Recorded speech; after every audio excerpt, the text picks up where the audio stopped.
নমস্কাৰ বন্ধুসকল, মোৰ চেনেলটোলৈ সকলোকে স্বাগতম জনালোঁ। প্ৰেম শব্দটোৰ সৈতে জড়িত হৈ আছে যথেষ্ট আবেগ, ভালপোৱা আৰু স্নেহ।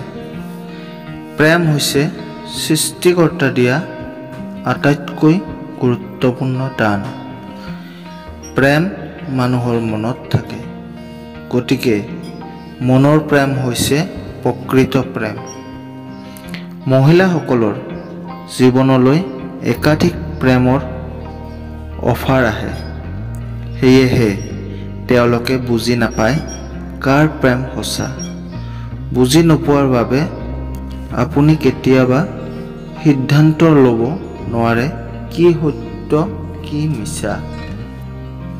নাৰীসকলে বিশেষকৈ প্ৰেমক লৈ এক ধৰণৰ মানসিক চাপৰ মাজত থাকে আৰু এটা কথা তেওঁলোকে মূলতঃ বুজিব বিচাৰে যে তেওঁ ভালপোৱা মানুহজনে ঠিক সেই ধৰণে তেওঁক ভাল পায় নে নাপায়।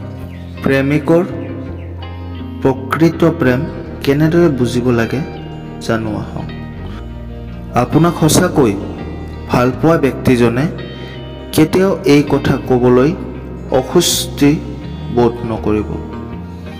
প্ৰয়োজন হ'লে তেওঁ সকলোৰে সন্মুখত ক'ব, মই তোমাক ভাল পাওঁ, আৰু প্ৰেম সম্পৰ্ক কেতিয়াও তেওঁ লুকাই ৰাখিবলৈ চেষ্টা নকৰিব।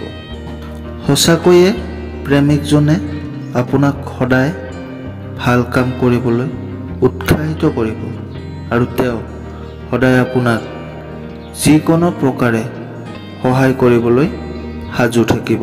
প্ৰকৃত প্ৰেমিকজনে সদায় আপোনাৰ বিষয়ে চিন্তা কৰিব। তেওঁ যিয়েই নকৰক আপোনাক জনাব, ভাল বেয়া বিচাৰ কৰিব। লগতে আপুনিও যি কৰে সদায় তেওঁক সদায় জনাওক। সকলোতে তেওঁৰ পৰা আপোনাৰ সৈতে য'ত অংশগ্ৰহণ অন্তৰ্ভুক্ত থাকিব। প্ৰকৃত প্ৰেমিকজনে সদায় আপোনাৰ ভৱিষ্যতৰ বিষয়ে চিন্তা কৰিব, আপোনাৰ সৈতে বিভিন্ন বিষয় ভাগ বতৰা কৰিব। তেওঁ একেলগে জানি বুজি সিদ্ধান্ত ল'ব।